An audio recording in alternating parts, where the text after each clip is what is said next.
Niombe tu nipe dakika chache. Hizo dakika chache najua zitatubariki sote pasipo shaka. Bwana Yesu asifiwe. Niombe tu tuseme tukio la leo limebeba historia kubwa sana katika maisha ya dunia nzima. Kwa wale waliofuatilia kwa makini sana, ndani ya juma zima kumekuwa na matukio mfululizo. Tarehe maalum na siku maalum ya Jumatatu, Yesu alipoingia tu ile tarehe ya Jumapili katika jiji la Yerusalemu, alilala. Asubuhi Jumatatu alianza kazi ya usafi. Yesu asifiwe. Alianza kazi ya usafi. Jumanne alikuwa na kazi ya mafundisho na Jumatano. Lakini Alhamisi alikuwa na kazi ya kula chakula cha mwisho. Amen. Hayo yalikuwa ni matukio. Na kwenye chakula cha mwisho ndipo Yuda alipomsaliti na maadui wakamkamata. Ule usiku walikesha wakienda kwa Pilato, wanarudi kwa Kayafa, wanaenda na maeneo mbalimbali ili mradi kupata kumshtaki ili wapate haki ya kumuua. Na hata walipomweka gerezani, anawauliza mfalme wao anawauliza, nimfungulie nani? Wakasema wamfungulie Baraba, ila Yesu Mnazareti afanye nini? Asulubiwe. Na watu wanatembea vizuri sana katika maandiko. Mungu awabariki sana. Bwana Yesu asifiwe. Ndipo walipokwenda mpaka mapambazuko ya asubuhi Ijumaa, wakaenda mpaka saa 6, saa 5, saa 6 wanamtundika msalabani. Kutoka saa 6 mpaka saa 9 kulikuwa na giza tupu, hapakuwa na mwanga wa aina yote. Kwa nini palifanyika blanket? Hapakuwa na nuru wala mwanga, kwa sababu ulikuwa wakati wa kujitenga na Mungu. Dhambi na Mungu havishei hata siku hii. Yesu asifiwe sana. Kwa lile giza lilimaanisha dhambi. Mungu hakuwa tayari kutembea katika lile giza. Aliacha giza libebe dhambi. Yesu akatufia msalabani. Mpigie Yesu makofi. Lakini zaidi ya yote akafa. Baada ya kufa akazikwa. Ijumaa hiyo hiyo majira saa 12, maana inakuja Jumamosi Sabato, haitawezekana kufanya kazi. Tutatembea, ukitaka tutembee mahali hapo afuta kueleza kwa nini unasali Jumapili. Bwana Yesu asifiwe. Haleluya. Wakatembea katika hali hiyo. Wanasema isije ikatukia ikawa Jumamosi, itakuwa ngumu siku ya Sabato, maana hatufanyi kazi. Kwa hiyo tumzike kabla. Wakafika majira ya saa 12 wakamzika. Jumamosi mwamba alikuwa wapi? Kaburini. Hebu tuthibitishe katika Injili ya Marko.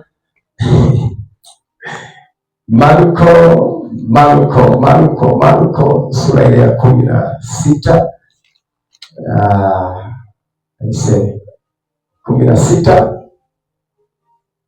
16 mstari wa 1 hadi wa 8.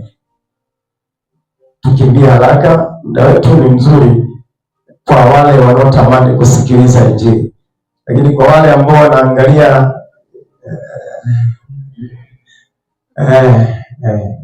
wanasema wanachelewa.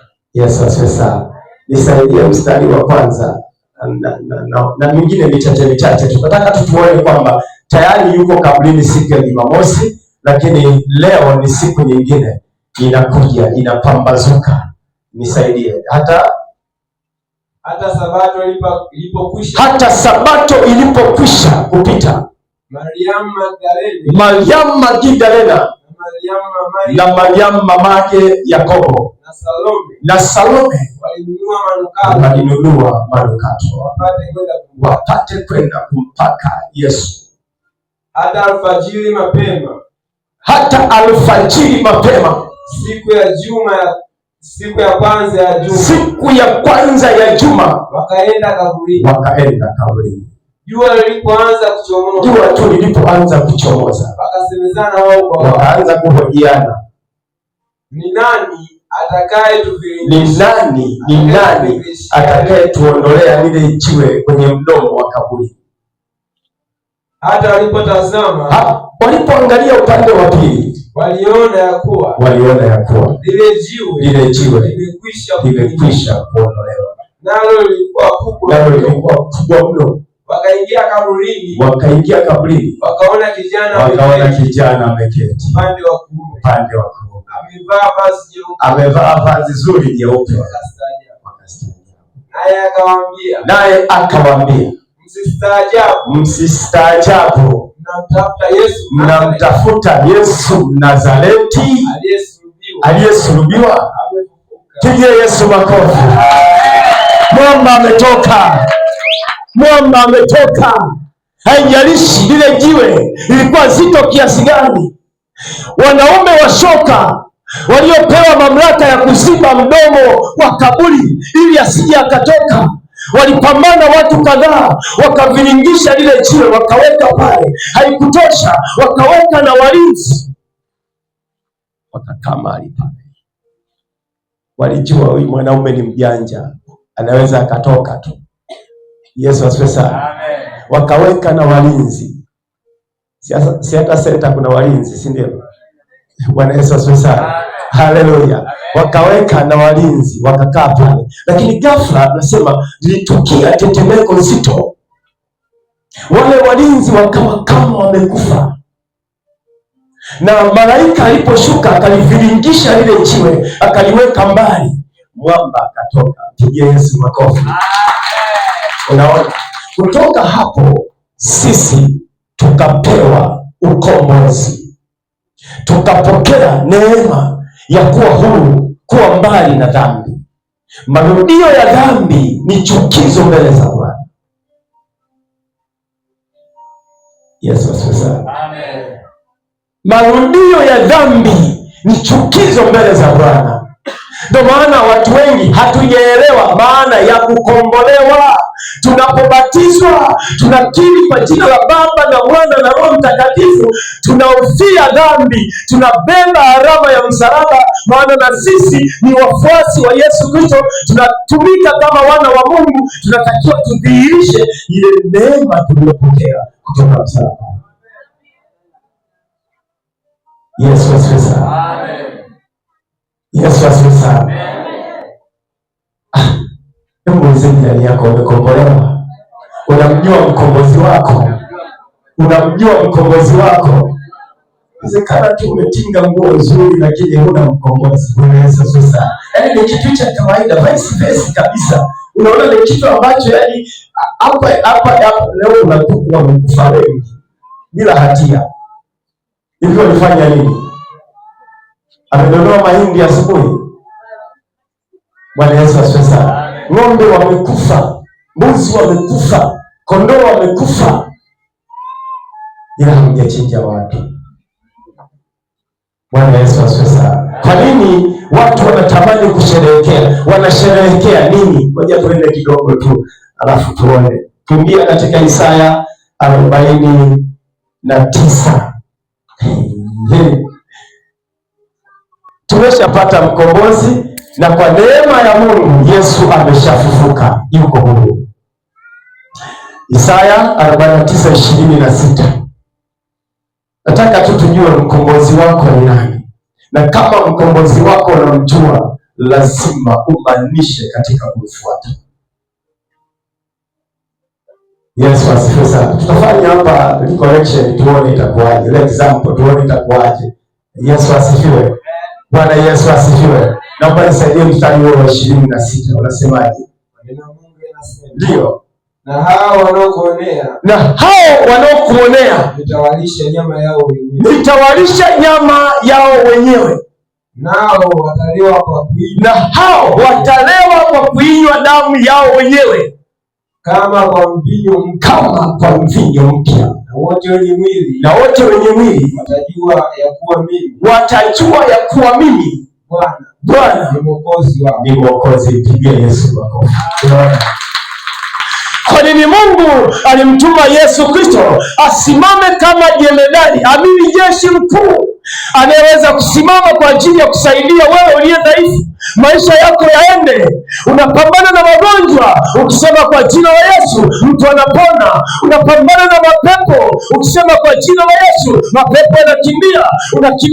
Unapingana nguvu za majini, nguvu za wachawi, washirikina. Haya ni adui zako. Anasema watakula nyama zao wenyewe, watakunywa damu yao wenyewe, na kisha watalewa, maana watajua wote wenye mwili kwamba ninaye mwanaume Yesu Kristo aliyefufuka kutoka kaburini.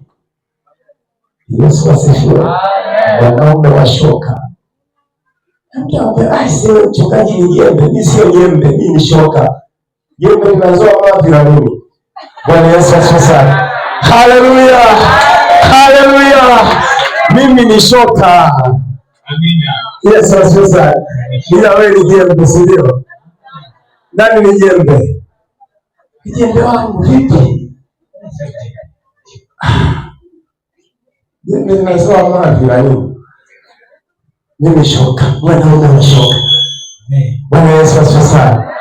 Mwanaume anasema, sikia, mimi sasa ndiye mkombozi wako, na kama ndiye mkombozi wako nitashuka wakati vita inainuka kwenye maisha yako. Mimi ndiye nitakaye kutetea. Unaumwa, hauumwi, una uchumi mbaya, una ndoa inasumbua, maisha yako yanasumbuka na saratani, mimi nitashuka, alafu nitawajulisha kwamba mwamba nimeshuka na kinachoendelea mimi nitafanya. Na wakati huu Yesu anafanya kwenye maisha ya watu walio tayari kuungana pamoja nao, wakati wanamjua mkombozi wao.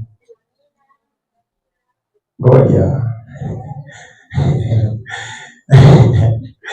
Yesu asifiwe.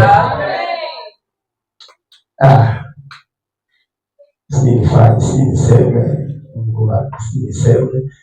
Nataka tufanye kidogo tu. Amen. Amen. Kuna mtu anamjua mkombozi wake? Hebu Grace simama. Njoo hapa. Ngoja tuone.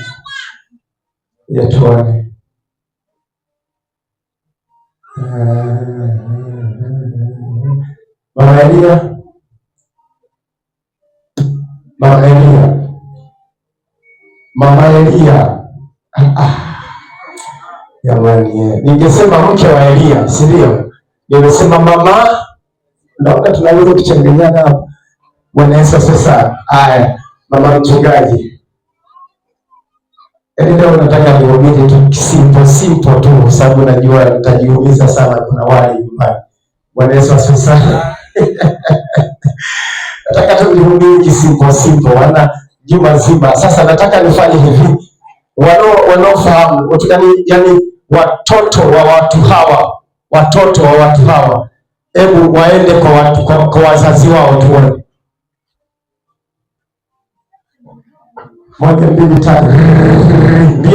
Ndio. Afu nenda kwa ndugu yako tuone. Usije ukachanganyika ukaenda kwa mtu mwingine.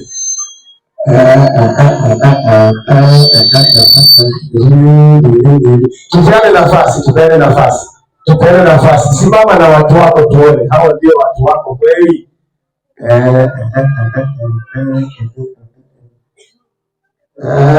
Sinaona. Naweza kuitana majina. Wengine hawajui. Bwana Yesu asifiwe. Naona turudi. Kuna kitu nataka nikiangalie hapa.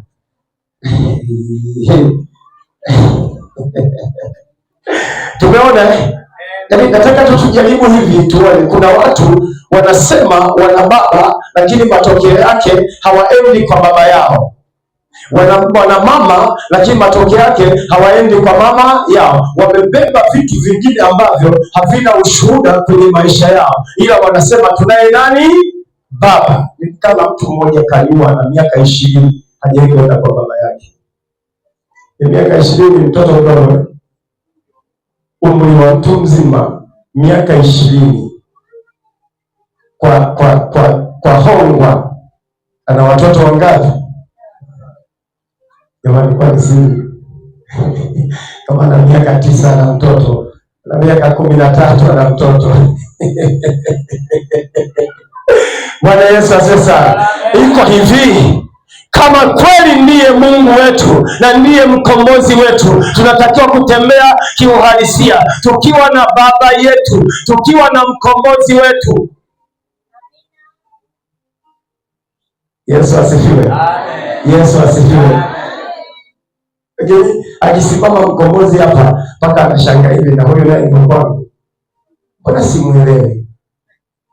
Unajua shida ya chui hawezi kuelezeka kwa sababu ana nini? Madoa. Ngozi yake ina nini? Madoa. Lakini mbuzi unaweza kusema yule ni mbuzi mweusi, mbuzi mweupe, paka mweusi, paka mwenye miraba, lakini mbuzi au chui ana madoa.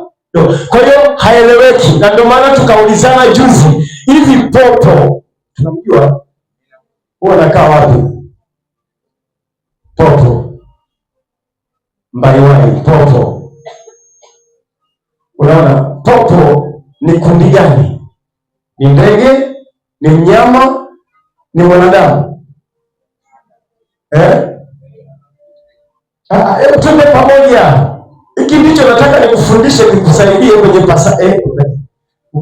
kwenye Pasaka hii. Nafikiri nimesema Krismasi. Kwenye Pasaka hii iweze kukusaidia. Mara nyingi Yesu Kristo anashindwa kuwa na ujasiri kukuita kwamba wewe ni mtoto wako kwa sababu una nini? Madoa. Hauna kundi. Kama popo angekuwa mnyama, angejulikana kwamba hana nini? Mbawa. Lakini kama angekuwa ndege, angejulikana kwamba hafanyi nini? Hayonyeshi. Halafu ana meno. Sio mwanadamu.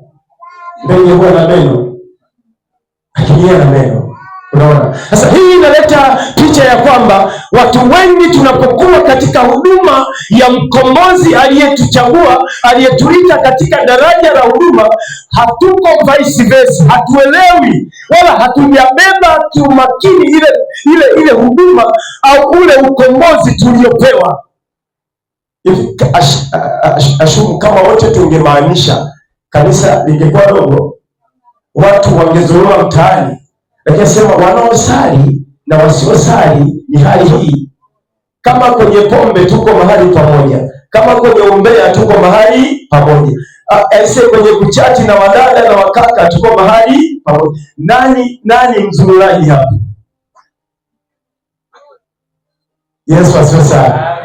Yesu anapokuja anasema nakuja kwa nani? Hawa watu wamebeba madoa. Tumalize na Ezekieli. Naomba nikurudishe kule tulikoanza. Ezekieli. Shika mama. Naanza kuondoka mahali hapa. Ezekieli. Ezekieli 12.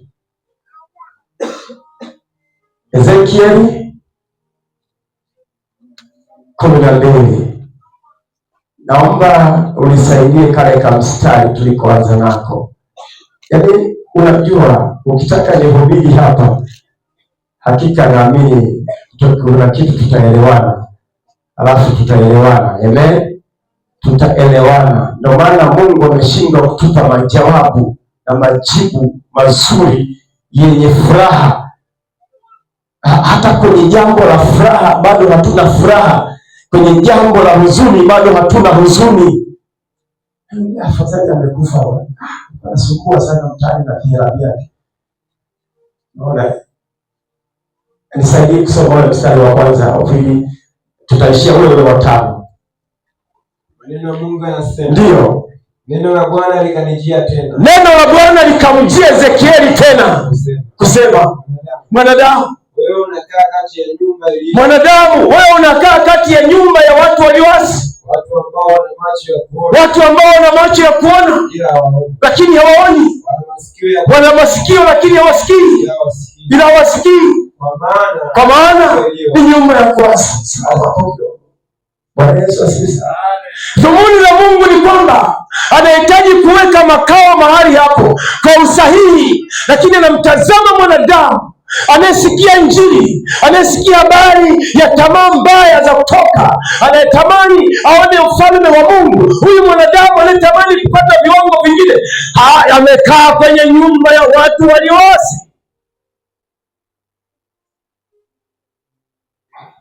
Tulimwambia toka mwanzo ni kwamba Mungu atakuja kwa ajili ya watakatifu, sio katika dini. Yaani kuna mtu ana dini lakini mlevi mpaka anachafuka. Yaani anavuta sigara hadharani. Sio anajificha akavutie chooni. Hamna. Juzi nilikuwa nashangaa Kahama, dada mmoja amepewa simu kubwa ya touch, alafu hajui password. Simu hiyo kapewa na mume wake kwamba hii simu utakuwa unanipigia nikiwa sipo, na kupigia na unapokea, lakini password hajui, ila kanibebelea. Fungua basi hata upige wimbo tu usikie, unaingiliaje? Kwa nasubiri kupigiwa tu, kupiga yeye hawezi, hata kuweka vocha hawezi. Unaona? Kwa shabaha ya dini ni kukaa katika ulimwengu wa roho, sio katika ulimwengu wa mwili. Ndicho anachokiangalia kwamba katika ulimwengu tulionao, hii ni dunia. Hii ni nyumba ambayo ndani yake inaonekana wazi imechakaa, imeisha, na ndani yake ina watu walioasi. Sasa anazungumza na mwanadamu mwenye aina ya sura ya mwanadamu anayeitwa Mungu. Ndani yake anamuhimiza, anampa nafasi ya kwamba wewe sasa tengeneza kitu kinachoitwa nafasi ya kuondoka mahali hapo. Maana hao unaokaa nao, unakaa nao kweli, lakini wenzako wamejikatia tamaa, hawana mahali pa kwenda. Haleluya! Hawana mahali pa kwenda, wanaona ni kitu cha kawaida. Ila nimeleta habari njema kwamba tazama, wewe ni mwanadamu, ila mahali unapoishi unaishi mahali pa watu ambao wameasi na maisha yao yamejichanganya. Malizia mstari wa 3. Ndio. Basi mwanadamu, funga tayari vyombo kwa uhamisho, ukahame wakati wa mchana mbele ya macho yao. Nawe utahama toka mahali pako hapa mpaka mahali pengine mbele ya macho yao. Hivi kuna watu wamenunuliwa simu hapa. Naweza ukarudisha simu ya mpenzi wako kwa sababu hajakuoa. Bwana Yesu asifiwe sana. Sio kuhama. Si ndio? Una shati sio la kwako, una gauni sio la kwako. Si ndio? Unatumia siri sana. Sitaki nunulie nguo inaonekana, nunulie tight tu.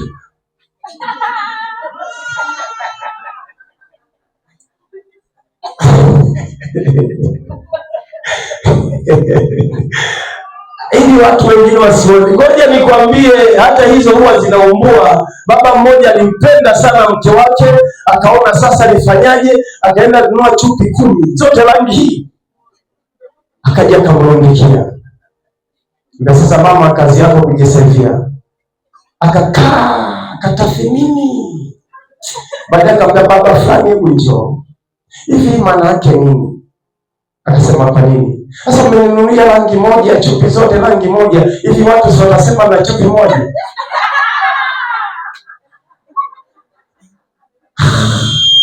Hiyo ni kofia.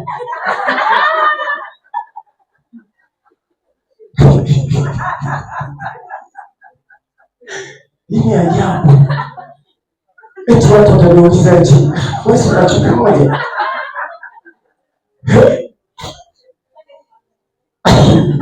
Hiyo ni kofia eti au kitambaa cha kichwani? Hama wakati wa nini? Wa mchana. Umia moyoni kwamba Yesu amekufa msalabani kwa ajili yangu mimi mwenye dhambi. Je, najitengaje na hii dhambi? Mbona dhambi inayokutesa ni ndogo mwanangu ya uongo? Dhambi inayokutesa mwanangu ni ndogo ya uzinzi. Dhambi inayokutesa mwanangu ni ya uzushi, na dhambi hiyo inaweza kukuletea mauti. Kama ikiwa bado mchana, bado uko very strong, una nguvu.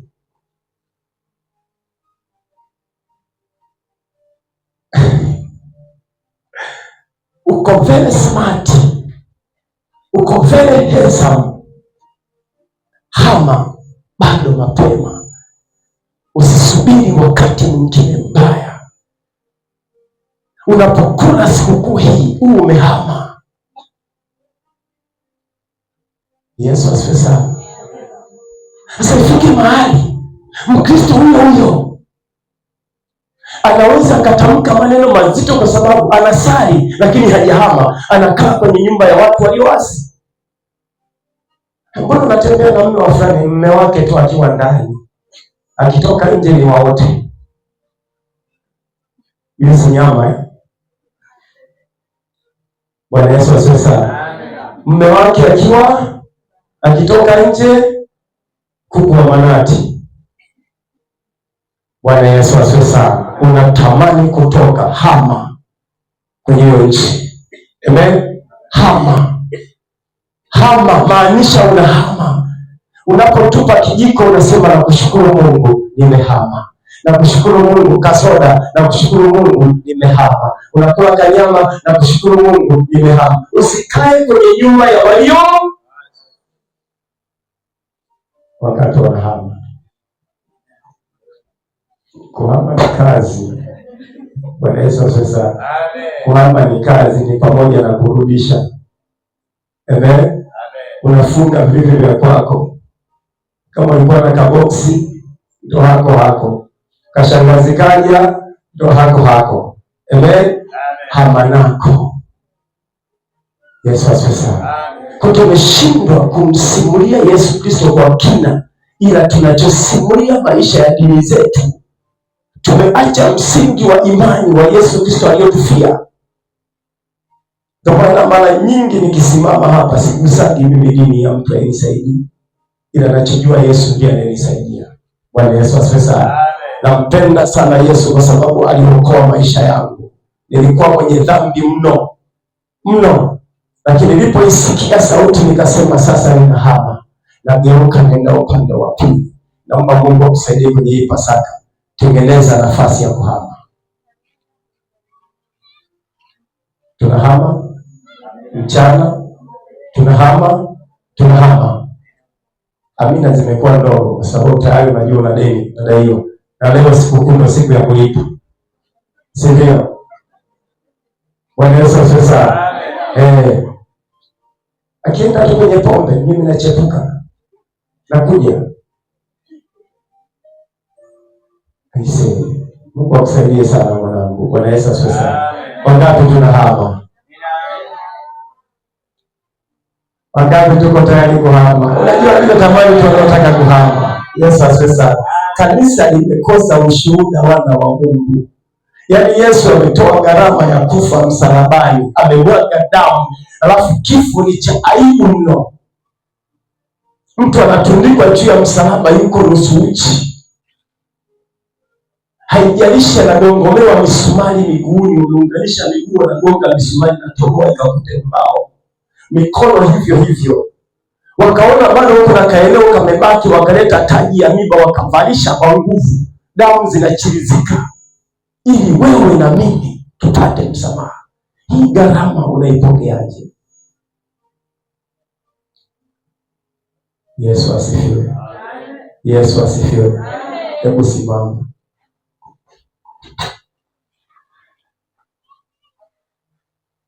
Tamani kuhama, kujitenga na kila nguvu inayozuia maisha yako yasiwe ushuhuda mbele za Mungu. Jitahidi kujifungua mwenyewe kutoka kwenye hiyo eneo ambalo halijawa ushuhuda mbele za Mungu. Kanisa ni ushuhuda. Kanisa ni mahali ambapo Yesu Kristo amepachagua. Ndio maana amepafia. Na mikono yako juu. Barabasaka. Yesu. dhaifu sana mbele zako, wewe ni mwenye nguvu.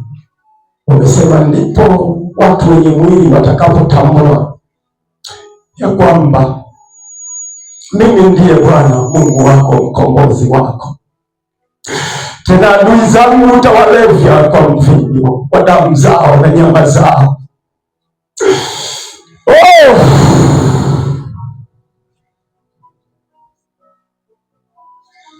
Baba, napiga magoti mbele zako, ninaomba toba. Nimebeba jukumu zito na kuinjilisha injili yako na watu wako wapate kusikia, lakini kama hawatapata masikio ya ndani ya kusikia, Baba, hawataweza kuwa na ushuhuda wowote.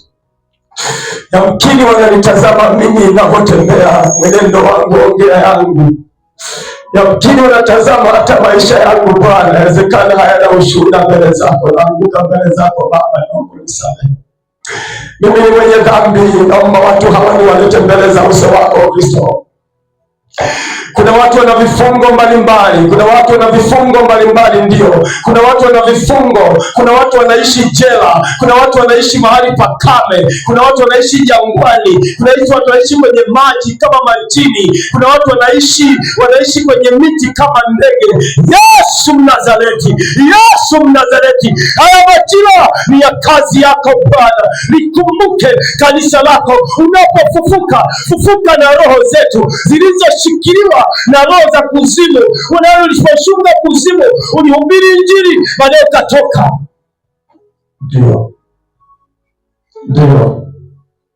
Ndio, kuna watu wanazuiliwa hata namna ya kuomba. Wanapotaka kuomba wanasema, tazama, ameharibu mali, ametoa vitu hivi ambavyo vingekuwa thamani kwa ajili ya masikini. Kumbe ni kwa ajili ya kuzuia mahitaji yako, ya kuzuia maombi yako, ya kuzuia huduma yako. Una huduma nzuri, lakini imeblokiwa kwa sababu adui anajua unachotaka kufanya. Leo tangaza kuhama. Sema, Bwana Yesu, nimeinua uso wangu mbele zako, maana mimi ni mnyonge, siwezi Bwana. Katika ufufuo huu unaofufuka 2026, Mungu, natamani kuona ufalme wako katikati ya moyo wangu, maana ninajua wewe ni jemedari wa maisha yangu. Bwana, niongezee imani ya kusimama kwa ajili ya kazi yako, imani ya kutangaza utimilifu wa kazi yako katika Kristo Yesu. Ninatangaza leo kuzivunja kazi zote za shetani ndani yangu. Shetani, achia nafsi yangu, achia roho yangu, achia mwili wangu kwa jina la Yesu. Maana Mungu alisema mimi ni hekalu, na nikiharibu hekalu hili Bwana ataniharibu. Kabla sijahukumiwa Bwana, nakuja kwako, nadai haki kwa shetani. Aniachie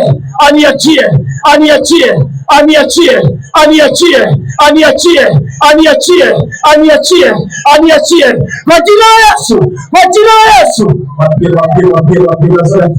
Baba, katika jina la Yesu, shuka mahali hapa Bwana. Kuna watu wana mateso, kuna watu wanahangaika, kuna watu wana majibu kwenye maisha yao. Haijalishi umewaita, lakini hawana majibu. Roho Mtakatifu, inaomba ushuke na majibu yao kwenye Pasaka hii. Fufuka pamoja nao, fufuka pamoja nao, fufuka pamoja nao, fufuka pamoja nao, fufuka Yesu pamoja nao, pamoja nao, pamoja nasi, pamoja na kanisa lako, pamoja na wateule wako, pamoja na watakatifu wako, pamoja na waja wako. Ndio inakomba, ndio kuna uweza wa kimungu ndio unaotangazwa, kuna uweza wa kimungu ndio unaotangazwa. Mtimilize Bwana kwenye nafsi yako, mtimilize Bwana kwenye moyo wako, mtimilize Bwana. Mwambie, nafufuka, natoka katika wafu, katika jina la Yesu. Maana nikitoka mahali hapa nitafurahi na kushangilia kwa jina la Yesu. Ndio, kwa jina la Yesu Yesu, ndio kwa jina la Yesu. Haya, achia mwili huo, achia nafsi hiyo, achia roho hiyo, achia na kuamuru shetani, achia majini, achia mapepo, achia nguvu za giza, achia uchawi, achia ushirikina, achia uganga. Yesu anafufuka pamoja nao wanaofufuka pamoja naye, wanafufuka ndio, wanafufuka ndio, wanaotoka makaburini, wanaotoka baharini, wanaotoka kwenye maji, wanaotoka kwenye mito, wanaotoka kwenye nguvu za giza, wanaotoka kwenye nguvu za giza. Ndio, ndio. Kuna mtu ana machozi kwa ajili ya watoto wake. Kuna mtu ana machozi kwa ajili ya biashara yake. Kuna mtu ana machozi kwa ajili ya ndoa yake. Kuna mtu ana machozi kwa ajili ya maisha yake. Maisha yake yameharibiwa na shetani. Maisha yake hayana amani. Maisha yake yamejaa laana ya magonjwa. Kwa jina la Yesu, mfufuka wetu, njoo, njoo, njoo, njoo, njoo, njoo, njoo, njoo, njoo, njoo, njoo, njoo, njoo, njoo, njoo, njoo. Ndio, ndio, ndio, ndio, ndio, ndio, ndio. Kuna watu nawasikia wanaomba na mbingu zimefunguka, mbingu zimefunguka, ndio, mbingu zimefunguka, mbingu zimefunguka. Kuna watu wanaomba hata mbinguni wanasikiwa. Kuna watu wanaomba malaika wanasikia. Kuna watu wanaomba, ndio, kuna watu wanaomba, kuna watu wanaomba. Endelea kuomba, endelea kuomba, endelea kuomba. Wao sio mtu wa kawaida. Hata kama watazuia, lazima uende kwa viwango vya pekee, lazima uende kwa viwango vya pekee. Iko laana ambayo italikumba kanisa na watoto wako. Wengine watabeba mimba zitaharibika kwa sababu kuna laana ndani yake. Wengine wataolewa lakini watarudi kwa sababu kuna laana ndani yake. Fufuka pamoja na Yesu. Beba uzao wako, beba ndoa yako, beba huduma yako, beba biashara yako, beba nafsi yako kwa jina la Yesu aliye hai. Beba nafsi yako, beba nafsi yako, beba, beba, beba, beba, beba, beba. Mwambie niko tayari, niko tayari kusikia kuhama, kusikia kuhama. Kumbe nimekaa kwa muda mrefu kwenye nyumba ya watu walioasi. Kumbe wanatumia miungu, wanatumia mizimu, wanatumia nguvu za giza, wanatumia ushirikina. Yesu, naja kwako leo, naja kwako leo, naja kwako leo, najisalimisha, naja kwako leo, najisalimisha kwa jina la Yesu. Kwenye Pasaka hii, kwenye Pasaka hii, kwenye Pasaka hii nimetambua mahali nilipo sijawa neema, sijawa ushuhuda, sijawa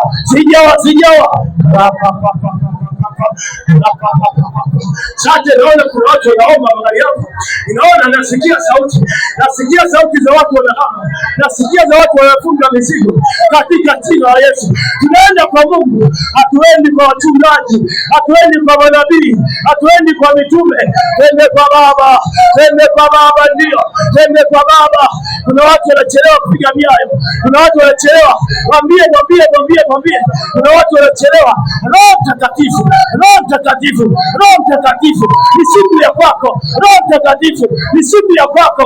Tutue mizigo, tutue mizigo, tutue mizigo, tutue mizigo, tutue mizigo, tutue mizigo, tutue mizigo, tutue mizigo tuliochukua kwanza, tutue mizigo, tutue mizigo tuliochukua kwanza, tutue mizigo. Sisi ni watoto wako, sisi ni kanisa lako, sisi ni waja wako, sisi ni neema yako.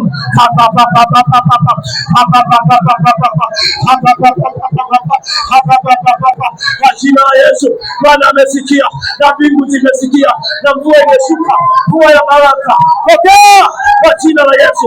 Pokea kufunguliwa, pokea kuhama, pokea kuhama, pokea kuhama, pokea kuhama kwa jina la Yesu. Pokea kuhama, pokea kuhama, pokea kuhama. Ndoa yako itabadilika leo, ndoa yako itabadilishwa leo, ndoa yako itafunguliwa leo, wachumba wako watafunguliwa leo, maisha yako yatafunguliwa leo kwa jina la Yesu ali hai, kwa jina la Yesu ali hai. Ya Baba, Baba, Baba, wako hapa watu wanalia na wewe. Baba, Baba, wako watu hapa wanalia na wewe katika jina la Yesu, katika jina la Yesu. Kila roho iliyo chafu iondoke, iondoke, iondoke, iondoke, iondoke, iondoke.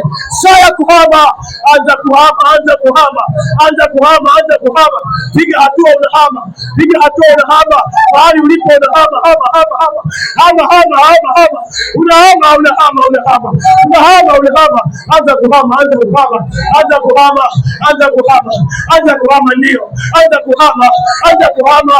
Anza, maanisha unahama. Kanyaga unahama. Kanyaga ndio, kanyaga kwa jina la Yesu. Kanyaga ndio. Kanyaga. Saa imefika. Baba anatuhamisha, anatutua mizigo, anafufuka pamoja nasi katika Kristo Yesu. Anza kuhama mahali palipo. Anza kuhama. Tembea, unahama. Imanisha imani yako, unahama. Kwa imani anza kuhama. Leo Roho Mtakatifu, siombi usaidizi kwa watu. Nataka wewe mwenyewe Roho Mtakatifu ufanye. Roho Mtakatifu ufanye. Fanya Bwana, fanya mwenyewe. Fungua watu wako waliofungwa na adui, waliofungwa na miungu, waliofungwa na mizimu, waliofungwa na nguvu za giza, waliofungwa na laana, waliofungwa na nguvu za giza, waliofungwa na magonjwa, waliofungwa na minyororo ya shetani, waliofungwa na kila hila. Kwa jina la Yesu,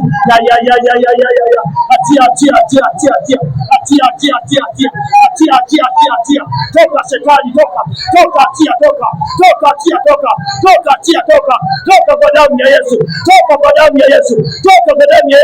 Hapa tuko connect na mbingu kabisa, na mbingu zinasikia maombi haya. Endelea kuomba. Liko jina lipitalo majina yote. Endelea kuomba. Mfalme wa Bwana, endelea kuomba. Kuna neema inashuka kwako, ndio. Kuna neema inashuka kwako. Vibali vilivyoibiwa kwenye maisha yako vitarejeshwa. Hujaitwa masikini, baba yetu ni tajiri. Sisi ni uzao wa Ibrahimu na Yakobo na Isaka, uzao wa kitajiri. Kwa jina la Yesu, ndio. Kwa jina la Yesu, kama kuna vitu vinatoka, acha vitoke, usizuie. Tapika vitoke, usizuie. Tapika vitoke, ndio. Tapika vitoke kwa jina la Yesu. Tapika vitoke, toa kwa mamlaka ya jina la Yesu. Usizuie. Toa. Bwana anatengeneza.